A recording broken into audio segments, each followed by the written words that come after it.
we have another mass animal die-off that people need to pay very close attention to here in regards to these seabirds all the way up the west coast up into Alaska that are being discovered en masse on the beaches, and now very far inland as far as Fairbanks, where these birds are trying to find food, and most of them are dying of starvation.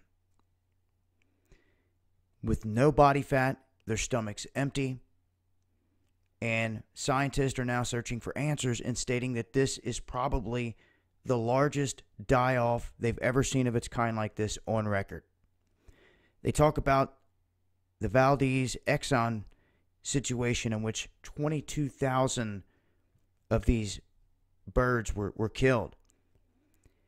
But now they're saying at this point they've already turned up more than 22,000 carcasses in off the beaches and all these different places. They say that this is connected to whatever's happening from Southern California with the dead sea lions, the whales, the crabs, the sailfish, all these things I've reported on.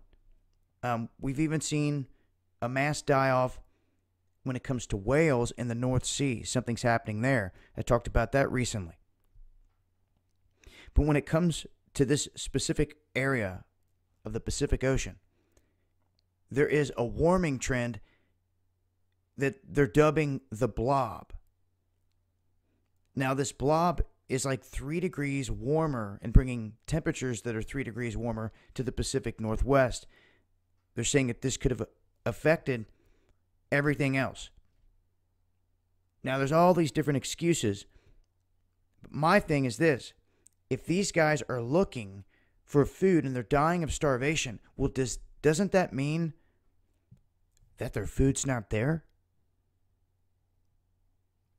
Why are they not asking the question, where's the food? What do they eat on? How come they're not finding it as far inland as Fairbanks? Telling me they can't find a worm or they can't find whatever they're supposed to feed on? What happened to all that life?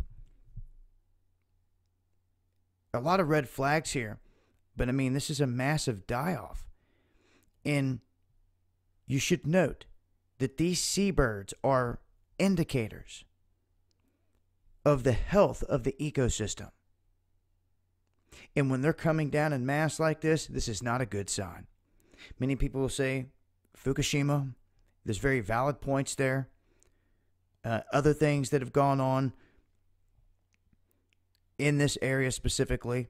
We also have this area being on the Ring of Fire with vents and other things going on, but you're not seeing other species dropping out of the air like every bird. It's like attacking certain species that rely on certain food. So to me, that certain food at this point seems to be missing, and that should be the big question here is what has removed their food source? Where did it go? I think there you'll start to find some answers. But this story just shows proof that around the globe we have something going on. From Chile, over into Europe, the North Sea, the Indian Ocean, the Gulf, the whole West Coast up to the Gulf of Alaska. These die-offs being witnessed all across the globe. So this is the latest. I'll leave a link with more information. Keep you guys posted with more as I come across it. Something going on out here, knocking out these seabirds, and it's something to pay attention to. It's been Dabu7. Peace.